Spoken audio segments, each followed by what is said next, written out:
existe un mundo mejor. Quédate a disfrutarlo, que juntos somos un montón. Y a este montón que juntos somos, sabemos todos que si dejamos de estar juntos no somos más. Este montón, le proponemos a partir de este momento nuestro cotidiano ejercicio de radio. Saben que de lunes a viernes, de 14 a 16, aquí en la M530, Somos Radio, la radio de Madres de Plaza de Mayo, tenemos para ofrecerles un ejercicio de imaginaciones combinadas. Al fin y al cabo, Ede Bonafini decía que cuando lo pensamos un poco, la radio es un asunto que funciona en los teatros de la mente, que circula por los vericuetos del cerebro. Ahí le ponemos a los sonidos, a las canciones, a esa percepción auditiva que tenemos de la radio, las imágenes que nos completan la historia. Y a veces también con ello los perfumes. Es como si la radio activara sentidos que por lo general están dormidos dentro nuestro. Y ahora en la era del streaming, cuando también a través de un canal de YouTube, la M530 transmite una porción muy importante de su programación, es bueno decir que también cuando sumamos imágenes hay otro combinado de cosas en el cerebro. Y en el imperio de la imagen, es bueno rescatar la importancia de las voces y los sonidos que complementen las imágenes, si no, a veces es todo superficialidad. Así que nosotros tenemos para proponerles la idea de un programa como un viaje, no un programa de viaje, sino como un viaje. Y cuando decimos viajar y creemos que tenemos un avión que nos acompañará en la idea, no lo hacemos para poner distancia o dejar de mirar el centro de la realidad, sino para poder observar eso que llaman la realidad desde otros puntos de vista. Así estamos en una guerra desde hace mucho tiempo entre dos formas de concebir la vida sobre el planeta Tierra. Nosotros creemos que los de este lado, los de la vereda del Sol, los que no somos los odiadores sino los amadores, los que estamos enfrente de los fascismos en el mundo, tenemos la obligación de trabajar la agenda propia. Podría pensarse que estamos exactamente en la mitad de este año 2025. Acaba de terminar el mes 6, quedan otros 6 meses, hoy es 1 de julio. Técnicamente parados en el invierno del hemisferio sur, estamos en la partición de un año. El 1 de julio en la historia argentina tiene un carácter simbólico importante.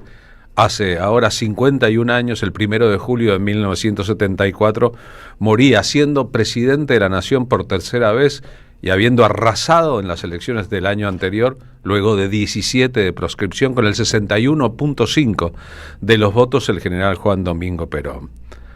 Perón era, a esa altura, estamos compartiendo las portadas del diario Crónica, del diario Noticias, portadas en blanco y negro de la época, un líder de características mundiales.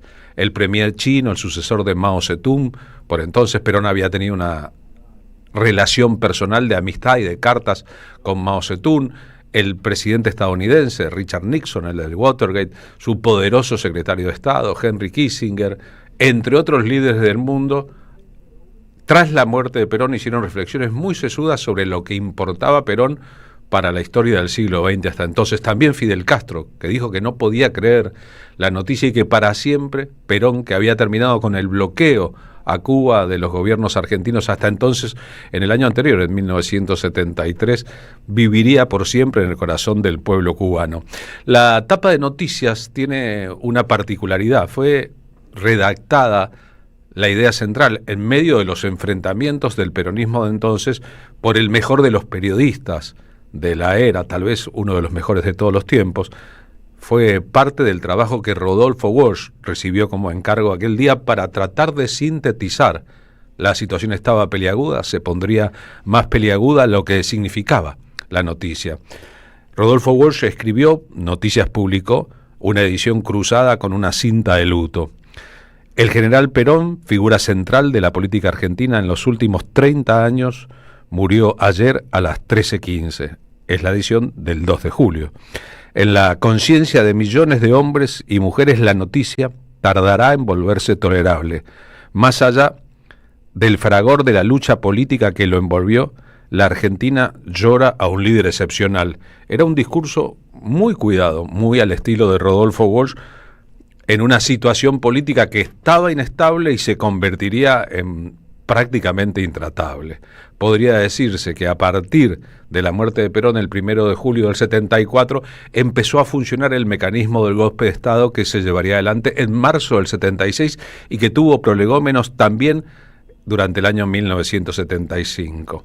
Es que la debilidad política de Isabel Martínez de Perón, esposa del presidente y vicepresidenta, que además el sábado anterior a la muerte, que fue un lunes, ya estaba gobernando la Argentina, sumía al país en una situación de extrema tensión a la que había que agregar las organizaciones de luchas armadas y la fuerte interna dentro del peronismo.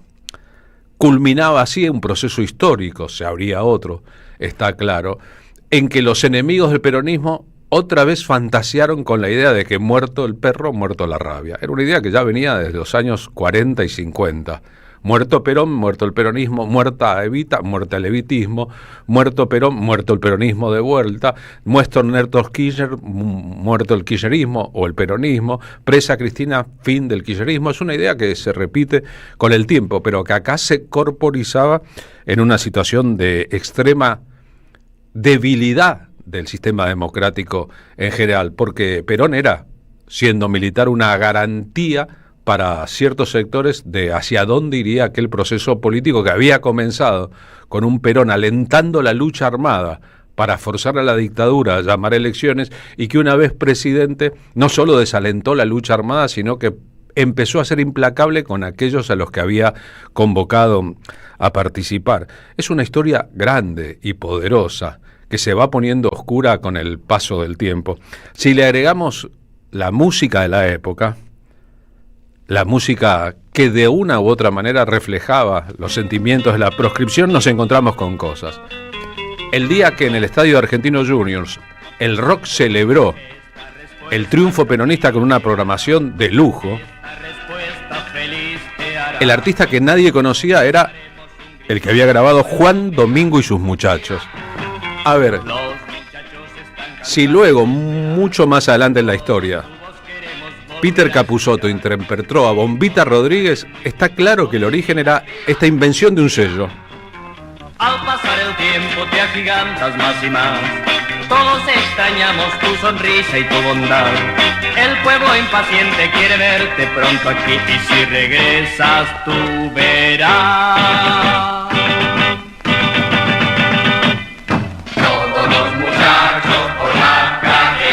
Juan Domingo y sus muchachos nunca fueron conocidos por nadie. Una compañía multinacional que trabajaba con la música beat aprovechaba para hacer un hipotético éxito comercial con una canción, se llama Respuesta a tu carta, en que no se mencionaba aquello de lo que se hablaba. Claro, recordemos que el peronismo no solo estaba proscripto, sino que además su líder no pudo participar en la elección del 73. Era lo innombrable.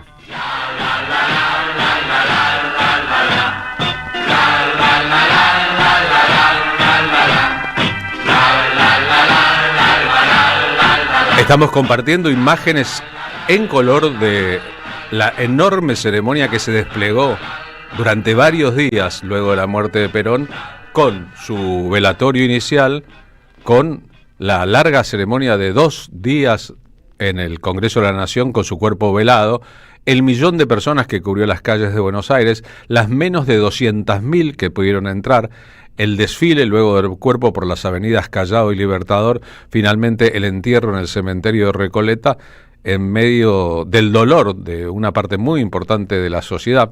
Hay una nota hoy en el diario Página 12 que dice que el periodismo gráfico, la fotografía periodística de alguna manera nació en estas circunstancias, con el enorme trabajo de tanta gente y esa conmoción mundial en medio de las preguntas que la sociedad se hacía. Y ahora, ¿cómo sigue esta historia? Cuando Perón volvía del exilio, luego de 17 años de ausencia del país, a bordo del avión de Alitalia que lo traía a Argentina desde Roma, rodeado de celebridades de todo tenor, de artistas, de deportistas, de gente de la política que operaba de escudo humano porque había una posibilidad evaluada por el entorno de Perón de que intentaran derribar el avión para que él nunca llegara a la Argentina, le decía a un periodista: en estos momentos el avión DC-8 que traslada al Perón y a 154 pasajeros más a la Argentina después de 17 años está casi, podríamos decir, sobrevolando tierra argentina.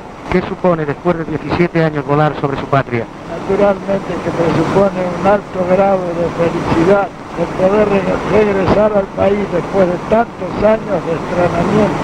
Nadie puede escapar por un sentido natural a la sensación tremenda de volver a reencontrarse no solo con la patria en sí, sino con todo el pueblo argentino, dentro de los cuales la mayor parte son mis viejos amigos y compañeros.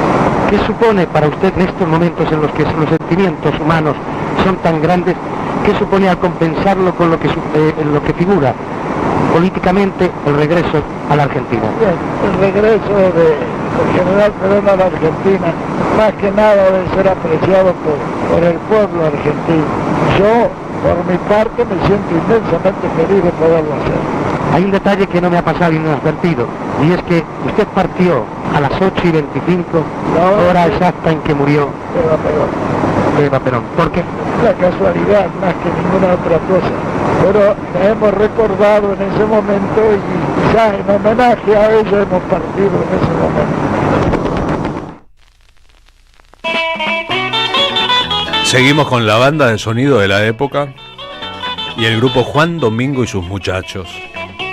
Esta canción, este intento de éxito beat comercial de una discográfica, se llama Pregúntale a Juan. Estamos compartiendo también el programa de aquel festival de celebración en la cancha de Argentinos que nunca terminó, del triunfo peronista, con bandas muy importantes de la época. Y la especulación que dos empresarios del rock, Jorge Álvarez y Billy Bond, hacían respecto a qué les podía deparar en ese periodo histórico en que el rock, como representación de los jóvenes para nada conformes con el sistema, también había sido parte de aquel caldo de cultivo, de aquella ebullición de cosas que depararon que la dictadura no tuviera otro remedio que soportar el regreso del viejo líder. Cuando decimos viejo líder, Perón tenía al morir 78 años. Había sido, como escribió Rodolfo Walsh en la tapa de Noticias, durante 30 años figura central de la política. De esos 30 años, 10 había gobernado la Argentina, reelecto luego de su primera elección en el 46, derrocado en el 55. Son 9 años largos. Y durante los siguientes 18 había estado ausente de la escena y sin embargo en el centro de ella. Ay, Juan, mira que los tuyos se mueren de afán. Ay, Juan, Juan, ay, Juan, ay, Juan, ¿cuándo vendrás? Ay, Juan, Juan, Juan, Juan, ay, Juan, ¿cuándo vendrás? Cuando pensamos que fueron algunos meses desde el retorno de Perón hasta su triunfo electoral y luego su muerte al año siguiente, tenemos esa sensación de lo veloz que pasa la historia y sin embargo cómo hay momentos de la historia en que la historia misma se pone en cámara lenta y los hechos que van desarrollándose analizados del futuro tienen, como el horario en que el avión de Perón despegaba desde Roma, un sentido especial. La negociación del retorno de Perón incluía también la devolución del cadáver de Evita, robado después del golpe de Estado de 1955, es decir, durante casi 20 años escondido. Obsesión además de los investigadores periodísticos como Tomás Eloy Martínez y Rodolfo Walsh, que escribió su obra máxima en la narrativa corta, el cuento Esa mujer, tratando de repasar la historia de su propia investigación con los militares que sabían dónde estaba sobre el cuerpo de Evita. Es decir, que cuando Perón volvía con su tercera esposa, que iba a ser vicepresidenta de la Argentina, en un avión cargado de figuras, y elegía partir con una tácita mención a Evita, estaba diciendo, como era habitual en él, un montonazo de cosas. Este Perón otoñal, este Perón líder que había alentado las formaciones especiales, que había sido partícipe de los liderazgos que fomentaron además la lucha armada en todo el continente y que venía con la misión de pacificar un país después de 7 años de dictadura, la dictadura 66-73, y tratar de balancear las fuerzas internas, se estaba metiendo en un brete importante. El 12 de junio del 74, es decir, unos días antes de su muerte, 3 semanas largas antes de su muerte, Perón hace su famoso último discurso en la Plaza de Mayo como presidente de la Nación. Estamos luchando por superar los que nos han dejado en la República. Y en esa lucha no debe faltar un solo argentino que tenga un corazón bien templado. Sabemos que tenemos enemigos que han comenzado a mostrar sus uñas,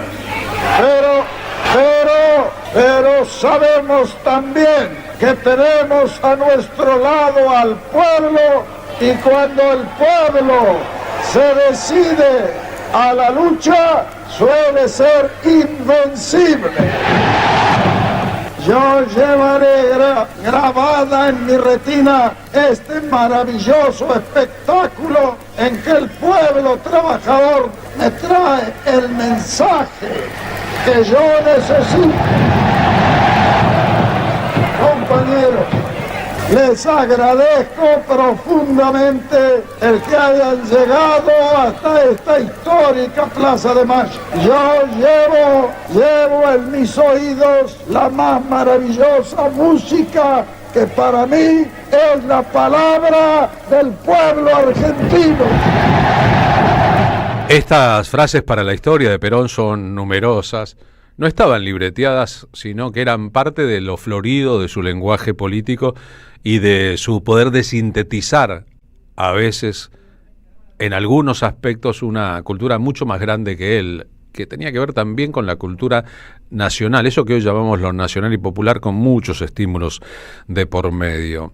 En aquella era, habida cuenta de los evidentes cambios de estrategia de Perón, según pasaban los años y las circunstancias que lo rodeaba, solía contarse aquel chiste de Perón yendo hacia adelante en un auto con chofer y el chofer pidiéndole instrucciones sobre cómo proceder, con el viejo líder entonces recomendándole ponga el guiñe a la izquierda, pero en la primera esquina doble a la derecha. Una especie de lección de práctica política de aquel momento muy convulsionado. El día de la muerte, la vicepresidenta de la Nación en ejercicio de la presidencia desde 48 horas antes y sucesora de Perón después de su muerte, Isabel Martínez de Perón, anuncia así la noticia. Al pueblo argentino, estamos viviendo horas aciagas, circunstancias que debe retemplar el espíritu del pueblo argentino en un sentido de verdadera unidad nacional. El presidente de los argentinos ha dado a su patria y al continente latinoamericano la más grande expresión de grandeza y humanismo cristiano. Entregó su vida en holocausto a la libertad pacífica de los pueblos. Hasta sus últimos instantes trabajó por la unidad nacional, continental y universal. Con gran dolor debo transmitir al pueblo el fallecimiento de un verdadero apóstol de la paz y la no violencia. Asumo constitucionalmente la primera magistratura del país, pidiendo a cada uno de los habitantes la entereza necesaria dentro del lógico dolor patrio para que me ayuden a conducir los destinos del país hacia la meta feliz que Perón soñó para todos los argentinos. Ruego a amigos y adversarios que depongan las pasiones personales en bien de una patria libre, justa y soberana. Que Dios me ilumine y me fortifique para cumplir con lo que Dios y Perón me otorgaron como misión. Es un momento en que la historia argentina se va a quebrar en dos. Es fuerte. Estamos compartiendo las imágenes en color de aquel momento. La televisión en color no existía en la Argentina por entonces, de aquellas circunstancias, con López Rega a la derecha, el brujo López Rega a la derecha de Isabel Martínez de Perón. Entre los dos gobernarían en medio de una situación caótica hasta el golpe de Estado del 24 de marzo de 1976, llevado adelante, formulado y planificado por militares que habían sido nombrados por Perón, es decir, que traicionaron claramente la propia confianza que el líder ya muerto había tenido en ellos. Aquel día, el 1 de julio del 74, en Cuba, Fidel Castro, el primer ministro, el revolucionario, dijo: la noticia me hace mucho daño. Tuve una terrible sensación de abatimiento y tristeza. Surgió en mi memoria la ruptura del bloqueo a Cuba que concretó el gobierno popular del general Perón. Jamás será olvidado este gesto por el gobierno y el pueblo de mi patria. Siempre será recordado aquí como un patriota latinoamericano y un amigo de Cuba y de su pueblo. Recuerden que en el exilio Perón había estado muy cerca de irse a vivir a Cuba, con John William Cook como principal espadero de esa historia. Había estado en Panamá, había estado en Venezuela. Finalmente Perón decidió irse a España, a Europa, se sintió más seguro, donde gobernaba el dictador Franco. Richard Nixon, el presidente de Estados Unidos, en el momento en que otros se habrían contentado con retirarse de la vida política, Perón aceptó el desafío de regresar a su país para guiar a los argentinos. Su poderoso secretario de Estado, Henry Kissinger: la muerte de Juan Domingo Perón no solo es una gran pérdida para el pueblo argentino, sino para todo el mundo. Para que se vea la amplitud de el reconocimiento del liderazgo de Perón, Fidel Castro, un líder revolucionario, el presidente conservador republicano estadounidense y el sucesor de Mao Zedong, Zhou Enlai, coincidían en la idea sobre quién era Perón y qué había significado, no para la Argentina o para el continente, sino para el mundo. Perón laboró activamente, dijo Zhou Enlai, durante toda su vida para reforzar la causa de la unidad del tercer mundo contra todo designio hegemónico. Fue un célebre estadista y desplegó en vida positivos esfuerzos por la salvaguarda de la independencia nacional. El secretario general de las Naciones Unidas, Kurt Waldheim: Perón fue reconocido como un destacadísimo líder de América, a tal punto que su muerte será sentida no solo por el pueblo de su país, sino por el mundo entero. La repercusión de la muerte de Perón es la repercusión de un líder histórico de un momento de la humanidad, no solo de un dirigente político latinoamericano o argentino. Y más allá, obviamente, de las formalidades y de el lenguaje diplomático de la era, Estados Unidos nunca vio bien a Perón. Es más, recuerdan Braden o Perón en la elección de su reelección, el embajador estadounidense organizando la oposición. Lo mismo pasaba con Inglaterra. Una vez muerto Perón, el reconocimiento era completamente ineludible. Incluso su principal adversario político en los años 40 y 50, el Chino Balbín, el que inventó guitarrear en el Congreso, el que fue detenido muchas veces durante el peronismo, el que en aquellas circunstancias de 73-74 había sido elegido por Perón para iniciar una negociación de unidad en la democracia, ante la certeza de que había un golpe gestándose, con la mano en el cajón, en un discurso completamente histórico, despide al final del velatorio así al presidente que ha muerto. No sería leal si no dijera también que vengo en nombre de mis viejas luchas. Vengo a despedir los restos del señor presidente de la República de los Argentinos, que por haber sido claras, sinceras y evidentes, permitieron en estos últimos tiempos la comprensión final, y por haber sido leal en la causa de la vieja lucha, el país entierra otro gran presidente. Pero la fuerza de la República, la comprensión del país, pone una escena distinta, todos sumados, acompañándolo, y todos sumados en el esfuerzo común de salvar para todos los tiempos la paz de los argentinos. Este viejo adversario despide a un amigo. Esta frase, este viejo adversario despide a un amigo, es la frase para la posteridad de este momento histórico en que incluso el radicalismo, que había sido casi que humillado con el resultado electoral de Perón con el 61%, Balbín apenas había querido competir y no había podido competir en serio, con Perón hacía un acto elemental de justicia. Para la otra personalidad de la historia política de la Argentina, que fue 2 veces presidenta de la nación, Perón fue 3 veces presidente, Cristina fue 2 veces presidenta de la nación y 1 vez vicepresidenta, y todavía tiene tiempo en su carrera en la política para los cargos públicos, a pesar de que debe cumplir con una condena ahora de 6 años. La muerte de Perón siempre fue un recuerdo imposible de borrar. Estaba estudiando, no me acuerdo qué materia, estaba en Derecho, por supuesto.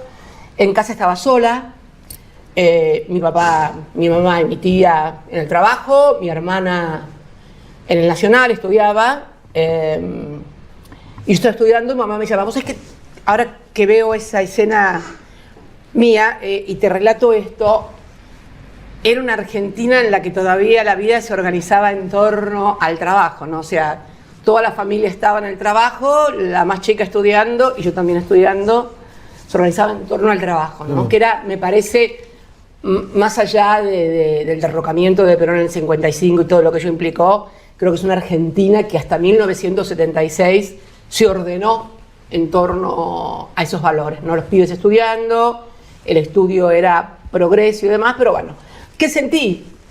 Mamá me llama llorando, un shock fuerte, prendí la televisión enseguida, al rato apareció Isabel anunciando la muerte de Perón, un inmenso vacío fundamentalmente en un momento difícil del país, ¿no? Un inmenso vacío, ¿cómo explicarte? Estupefacción, shock, me parece que eso fue. Y creo que fue una experiencia que vivieron tanto los que queríamos a Perón como los que no querían a Perón. Me parece que fue un fin de ciclo de historia muy fuerte. Bueno, después todo lo que vino después, ¿no? Claro. Hablábamos el otro día con el Flaco Legal y el espectáculo de stand-up del que es parte, respecto a que incluso las canciones melódicas de la época, como estas, Siempre fuimos compañeros de Donald, parecen teñidas si las miramos a distancia, con definiciones sobre la era.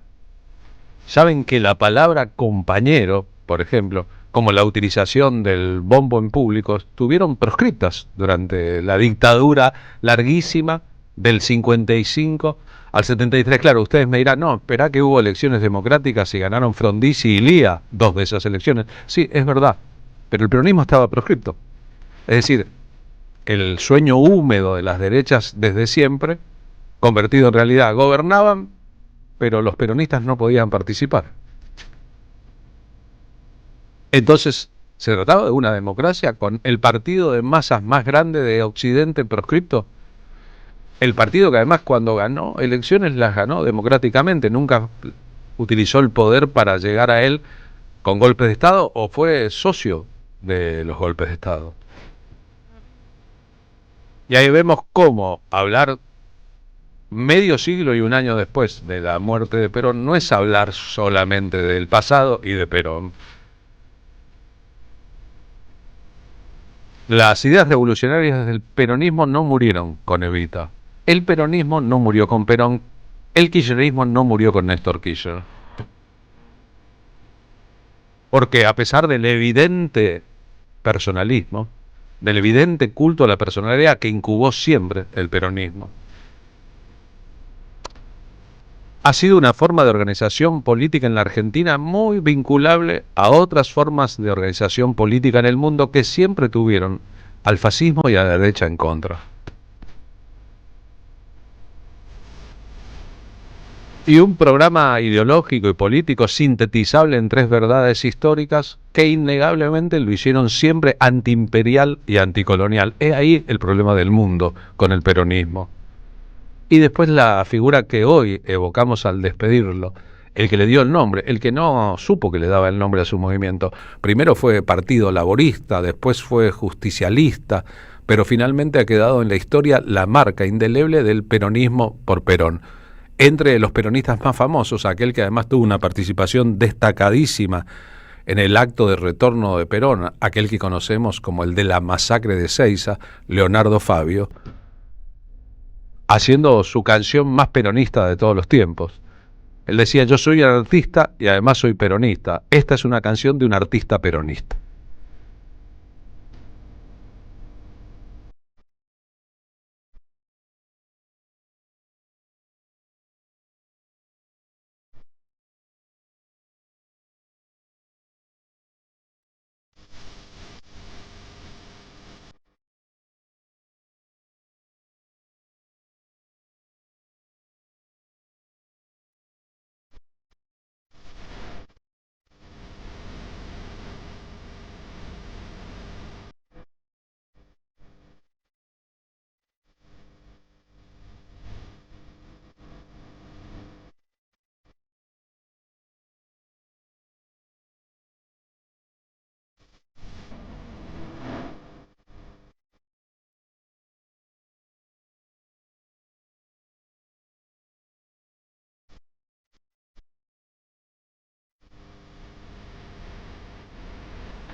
Carlos Polimeni en la tarde de la radio de las Madres de Plaza de Mayo. Y a las 14:39, Marina Glesser, ¿cómo le va? Muy buenas tardes. Bueno, qué motiva tu editorial, Carlos Polimeni, gracias. Me gustaría repasarla en otro momento nuevamente. ¿Cómo andás? Son los elementos que están ahí, ¿no? El que vivió aquella época, aquellos días, conserva en la memoria, ¿no? La tristeza, la perplejidad, como decía Cristina Fernández de Kirchner, al recordarse ella misma en aquellas circunstancias como estudiante, el vacío que se abría, ¿no? ¿Qué será ahora de la Argentina? Bueno, incubaban un golpe de Estado, ¿no? Sí, y para lo que nacimos fuera de lo que es la democracia, ¿no? Y con el gobierno de facto de este que vos bien decís devino en ese 24 de marzo de 1976, algo de esto igual tenemos intrínsecamente en nuestras conciencias, ¿no? Porque digo, nosotros somos una consecución de los hechos sociales, de la cultura económica, política y social del país que habitamos y pertenecemos, ¿no? No es difícil escindirse de aquellos polvos y estos barros, ¿no? Es verdad, y hubo 3 veces en la historia, fíjense, el 55, el 76 y el 2015, en que la repartición de la torta de la economía fue 50-50, en algún caso fue 52 y 48 de estos 3, y en los 3 hubo finales abruptos de ciclo, golpe de Estado en el 55, golpe de Estado en el 76, Macri presidente después del caso Nisman en la Argentina. Digo, vale la pena recordar esos paralelos. Y está muy bien esas comparaciones, esos parangones, porque tienen mucho que ver, si los pensamos y los asociamos, muchos que ver unos con otros,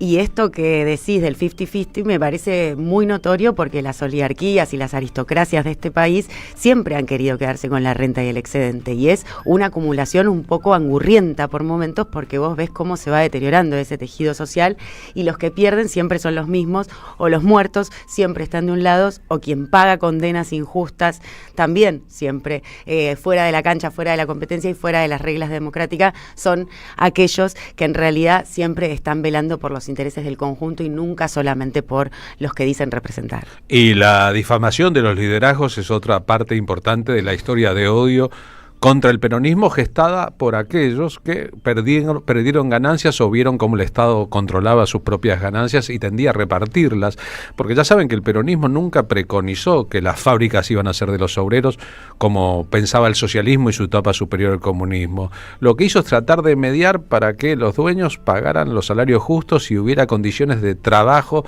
y de vida en la sociedad que tuvieran que ver con la dignidad. Y sin embargo, para sus adversarios políticos, no solo fue el hecho maldito del país burgués, sino que siempre lo corrieron como si se tratara, recuerdan, Argentina va a ser como Venezuela durante el gobierno de Cristina Fernández de Kirchner, de un movimiento capaz de sacar los pies del plato de la legalidad, cosa que en rigor no ocurrió nunca, el otro sueño húmedo.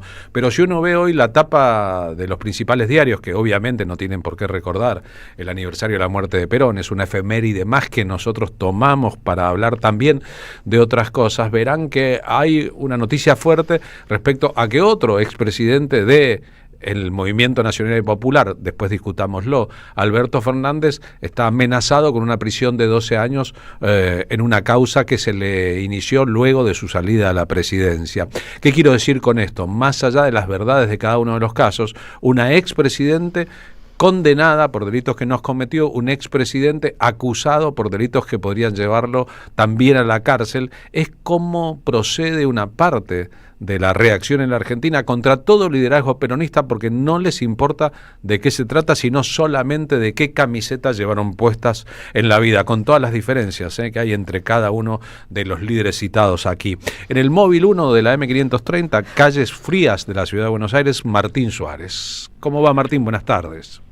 Carlos, Marina, buenas tardes. Estamos calentitos ahora dentro de la legislatura porteña.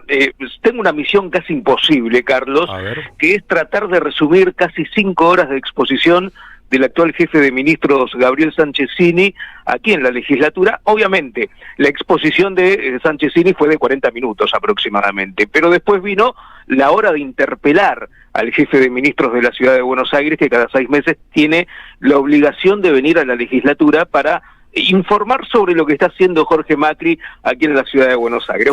¿Quiere que le musicalicemos la columna, Martín Suárez? Dijo que tiene una misión. Poner algún rock, algo por el estilo. Dijo que tiene una misión imposible, le ponemos un Lalo Schifrin. A ver. Pero intente sintetizarlo, dele.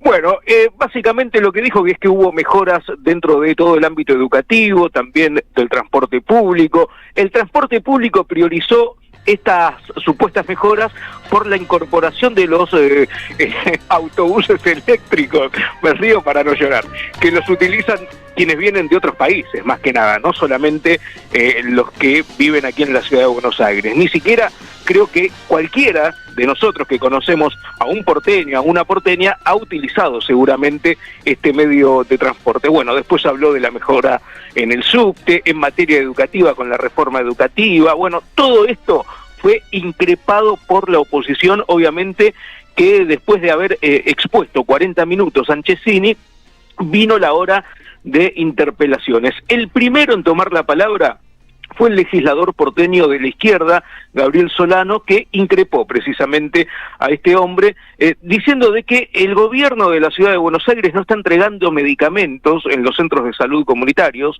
más conocidos como CESAC, a quienes viven en la provincia de Buenos Aires. O sea, si yo me atiendo en un lugar que vengo de afuera, si no vivo en la ciudad de Buenos Aires, el gobierno me discrimina y no me da medicamentos. Escúchalo. Y esta resolución, yo lo planteo atrás en la Comisión de Salud, es gravísima. Todos los profesionales decían, ¿qué hacemos?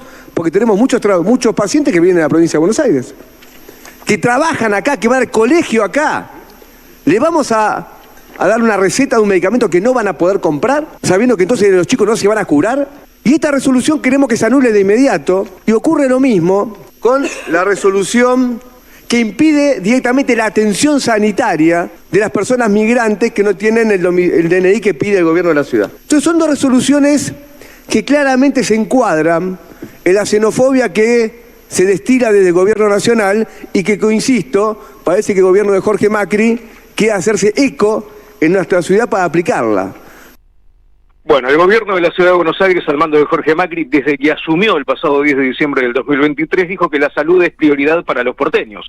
Pero una cosa es que sea prioridad y otra cosa es que sea totalmente discriminativa, que es lo que ocurre. No te atienden si venís de la provincia de Buenos Aires, te dan un turno de aquí a 3 a 4 meses y tampoco te dan los medicamentos cuando aquella persona que se atiende en los hospitales públicos y también en los ESAC, Carlos, pero que vive en la provincia, realiza aportes acá porque trabaja en la Ciudad de Buenos Aires, porque paga un montón de impuestos cuando va a comprar un sachet de leche, cuando va a comprar una golosina, cuando se toma un café en el restaurante de la esquina. Bueno, tributa de alguna manera. También quien habló a su turno fue el diputado Juan Modarelli de Unión por la Patria, que lo increpó también al jefe de ministros por la inseguridad en los barrios y la falta de efectivos policiales que solo fueron enviados a quitar los carteles ahí en la esquina de San José 1111, justamente donde vive Cristina. Escuchalo. Los operativos, eso, con ese gusto que tienen de hacer las cosas a la madrugada, ¿no? Los operativos de limpieza y la infantería de la ciudad que iba a limpiar, si habían sido por denuncia de los vecinos, bueno, si los vecinos también pedían que se hagan a la 1, 2 de la mañana, o si había alguna intencionalidad de hacerlo a esa hora para que no saliera en los medios de comunicación. Y después preguntarle, con esa capacidad de reacción tan rápida que tienen, por qué el 98% restante de la ciudad sigue igual o peor de sucia de lo que estaba antes, y por qué las zonas liberadas en la ciudad siguen existiendo, por qué la policía se sigue retirando de los barrios, porque lo vemos nada más, o cuando van a hacerse lo guapo con Cristina, o cuando ayudan a la policía de Patricia Bullrich a querer reprimir. Entonces, bueno, ahora hay un cuarto intermedio, porque va a volver en cualquier momento Gabriel Sánchez Sinis a responder algunas de las preguntas que fueron lanzadas en estas 4 horas y media de duración que lleva la exposición, Carlos. Así que esperemos que no se extienda más, porque todo el mundo acá, inclusive quien te habla, ya se quiere tomar el palo, dice. Me imagino, misión imposible cubrir entero el acontecimiento, pero al menos podemos decir que estuvo mejor este jefe de gabinete que el jefe de gabinete del gobierno nacional, que cuando no le gustó algo que le dijeron puso pies en polvorosa. Sí, sin lugar a dudas. Y aparte sabe leer, sí, que es una capacidad que muchos de los funcionarios del PRO y también de la Libertad Avanza no la tienen cuando son los primeros en hablar de meritocracia, de que los chicos no saben interpretar los textos, de que no pueden leer. Bueno, muchos de esos funcionarios no saben leer. Por suerte, leyó de corrido y no titubeó en ningún momento. Bien, habrá ido a la escuela pública, entonces gracias, abrazo grande. Abrazo, Carlos. Martín Suárez en el móvil 1 de la M530, estamos concluyendo nuestro primer bloque, largo primer bloque del programa, pero no quiero dejar de acompañar, porque lo hacemos siempre, nuestros recuerdos y nuestras formas de narrar la realidad, en este caso el aniversario de la muerte de Perón, con los mensajes y las reacciones en vivo de los oyentes, hablando de la influencia de Perón en el rock argentino, grandes aportes de Peter Capusotto, a eso un poco en broma, un poco en serio, el grupo Vivencia. Buen día, Carlos, Marina, a todo el equipo. Me acuerdo de aquel día. Escuchar a mi viejita llorar, nos dice Tito desde Tandil, y decir, ¿qué va a ser de nosotros ahora? Fue mi primer acercamiento al peronismo. Después conocí la historia de Evita y al Che, y con Néstor volví a militar junto a Cristina.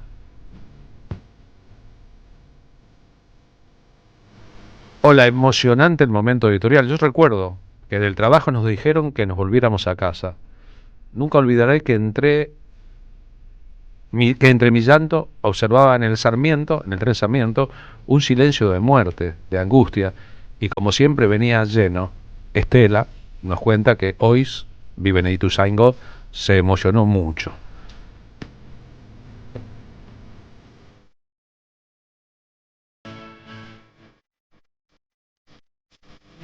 Recuerdo en vida de Perón, nos cuentan María Cristina Ortiz desde Saavedra, que se paseaban las bandas armadas de López Rega y habían matado a algunos compañeros.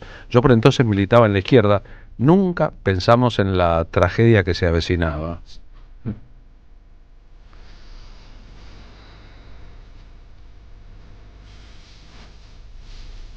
Gracias, dice Javier de Muñiz, por un recuerdo tan bien reconstruido. Recuerdo ese 1 de julio. Yo tenía 15 y bastante conciencia de lo que significaba esa pérdida.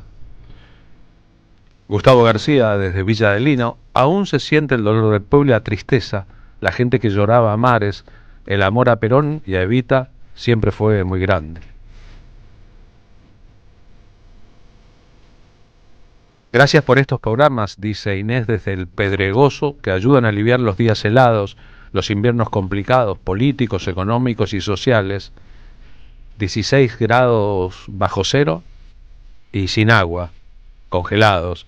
Yo estuve en Buenos Aires aquellos años estudiando y pude ver el cuerpo del general en el velatorio en el Congreso.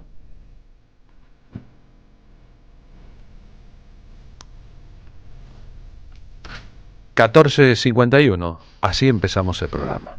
Auspician La Tarde con Carlos Polimeni. El destino de tus vacaciones está en Turismo Cabal. Viví los momentos que querés, con viajes armados a tu medida, con las mejores ofertas y los paquetes que buscas, con más de 35 años de experiencia. Entra en www.turismocabal.com.ar y encontrá las vacaciones que necesitas. Turismo Cabal. Seguridad en viajes. Destinada a la cartera de consumo. Más información en www.turismocabal.tour.ar. La Municipalidad de Pehuajó sigue inaugurando obras en 2023. Cierre del primer basural a cielo abierto de la provincia de Buenos Aires. Nuevo complejo ambiental. Jardín 919. Centro de Atención Temprana Dr. Ferreira. Complejo cultural. Nueva guardia del hospital. Más de nuevas 200 viviendas. Pehuajó. Gestión Pablo Javier Zurro. Bienvenidos a la desinteligencia artificial. Desinteligencia artificial con Adrián Stoppelman entradas por Passlight. Atención, gente de Claypole. El sábado 5 voy a estar por ahí. ¿Dónde? En la casa Claypole de Rodolfo Colliet 1021 haciendo Desinteligencia artificial. En la era de la locura, la crueldad y el desquicio, 90 minutos de humor para aliviar la realidad. Sábado 5, la casa Claypole. Te espero, porque la resistencia también se hace con humor. Desinteligencia artificial con Adrián Stoppelman. Entradas por Passlight. La ley 27.675 amplió los derechos de las personas con VIH, hepatitis virales, infecciones de transmisión sexual y tuberculosis, garantizando respuesta integral que incluye prevención, diagnóstico y tratamiento, prohibición de pruebas de VIH en el trabajo, jubilación especial y pensión según requisitos, y leche gratuita por 18 meses para bebés de personas con VIH. El primer paso para defender nuestros derechos es conocerlos. Por una Argentina inclusiva, un proyecto de alcance nacional realizado por Amar Córdoba, Fundación por una Sociedad Empoderada de Lanús, Fundación Rumbos de Ramallo, Redes Nuevas Fronteras de Mendoza y Red de Personas Viviendo con VIH de Mar del Plata. Alimentos cooperativos. Producción y comercialización de productos cooperativos y de agricultura familiar. Envíos a todo el país. Por pedido, envía tu mensaje al 11 34 31 2928. Seguinos en Instagram como @alimentoscooperativos. En 2025 vení a los talleres de Lecuni. Música, actuación, coro, tangos, cuentos, teatro, percusión y mucho más para compartir en familia. Acordate, en 2025 los talleres de Lecuni te están esperando. Informes e inscripción, informes.ecuni@gmail.com y seguinos en Facebook, Espacio Cultural Nuestros Hijos, y en Instagram, @ecuni.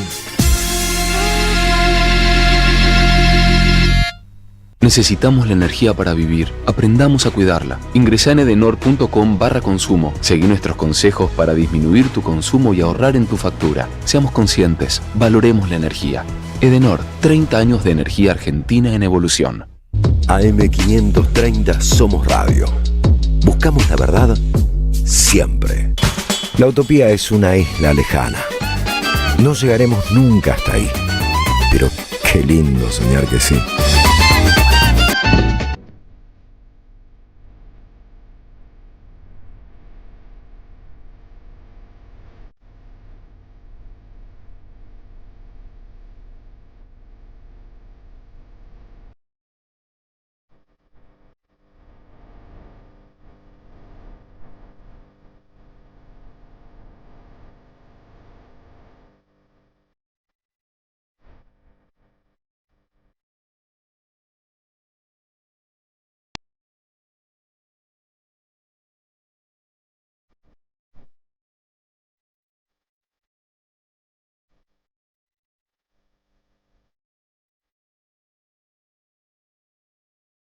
¿Qué estamos escuchando? Estamos escuchando el tema que le da título al disco Alienación del bajista y contrabajista José Pérez Vargas.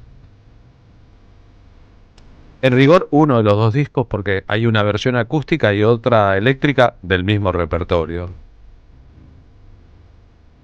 José Pérez Vargas, que es nuestro invitado aquí en el piso del programa, nació en Chile, pero vive desde el año 2004 en la Argentina. Estudió en la Escuela de Música Popular de Avellaneda. Este sábado 5 de julio a las 20:30 va a presentarse en vivo en Press, que queda en Anchorena 1347 en la ciudad de Buenos Aires. Las entradas están en venta en tuentrada.com.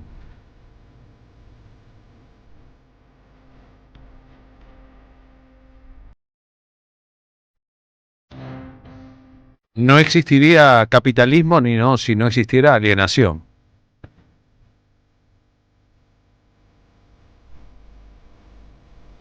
Dice José Pérez Vargas, vivimos en una sociedad dominada por el consumo, la industria, las guerras y las heridas emocionales familiares.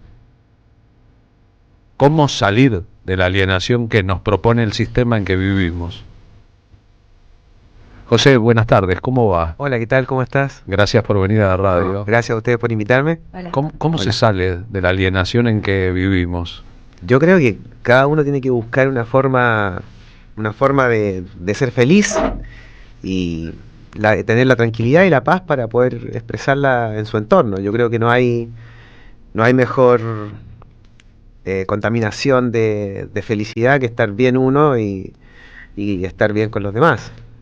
¿Y se puede ser feliz en un mundo infeliz o en una ciudad infeliz o en un país infeliz? Yo creo que sí, siempre hay una forma de buscar hacer lo que a uno le gusta, estar con gente que uno quiere estar, y yo creo que por ahí va la cosa. No, de buscar la felicidad dentro de tu propio entorno. Incluso de lo inmundo del mundo, como decían los punks, la flor que florece en el medio de un tacho de basura. Claro, yo hace un tiempo hice un disco que se llama Kosen Rufu, porque estaba metido en el budismo japonés, por eso mismo. ¿Qué es Kosen Rufu? Significa revolución humana, tu propia revolución interna, que la vas haciendo día a día con tu entorno, contigo mismo, y meditando y pensando antes de salir al día a día qué te hace bien y qué es lo que te hace mal. Entonces, lo que te hace mal, cambiarlo, y qué es lo que te hace bien, tratar de ir haciéndolo más. Pero estabas metido, ya no. Sigo practicando, pero no estoy como en la comunidad, como que el Namyo Horengekyo es la meditación para ser feliz, sí. Y mi Namyo Horengekyo es tocar el bajo y estar tranquilo y poder estudiar y no tanto lo otro, pero me sirvió mucho en su momento. Por eso hice ese disco, se llama Kosen Rufu, y ahora este disco se llama Alienación. Bien, y explorando ese concepto, ¿y si la salida no fuera solamente individual? No, primero yo creo que... Si la felicidad viniera del colectivo hacia nosotros en lugar de ser nosotros felices mientras los demás no lo son. Esa es otra posibilidad. Esa es otra posibilidad, es bueno contemplarla. Es importante contemplarla. Me imagino que la gente que está en la guerra ahí en Ucrania y en Palestina y Israel no la están pasando bien. Exactamente. Pero bueno. Y es difícil ser feliz mientras bombardean hospitales, por ejemplo. Y te matan a tu mamá, te matan a tu hijo, y es muy difícil. Yo conocí a un chico del Tíbet en Suiza. Yo viví en Argentina, pero también viví en otros lugares mucho tiempo. Y a él me contaba que le habían violado a la hermana, le habían matado a los padres y seguía invadida por China. Y él me mostró el budismo de Nichiren. Y ahí lo conocí, después acá en Buenos Aires lo encontré en algún lugar y fui y empecé a practicar y me ayudó un montón. Bien, vos tocas el bajo y el contrabajo, es obvio que en el disco acústico tocarás el contrabajo y en el eléctrico, viniste hoy con un contrabajo eléctrico, les cuento a los que están escuchando la radio y escucharon recién una puntita de Alienación. ¿Querés tocar sobre pista acá un poco? Porque si es tu forma de felicidad, la música y el bajo, podemos practicarla un poco. Dale.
Y bueno, y ahí sigue.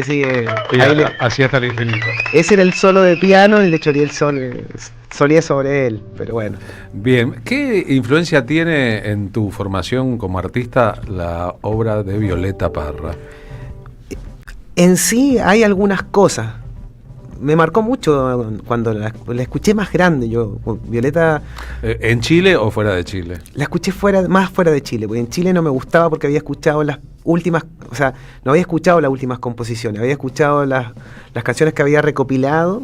Las últimas composiciones es un disco que Violeta graba y publica 2 meses antes de su partida de este mundo por propia voluntad. Y los antipoemas, claro.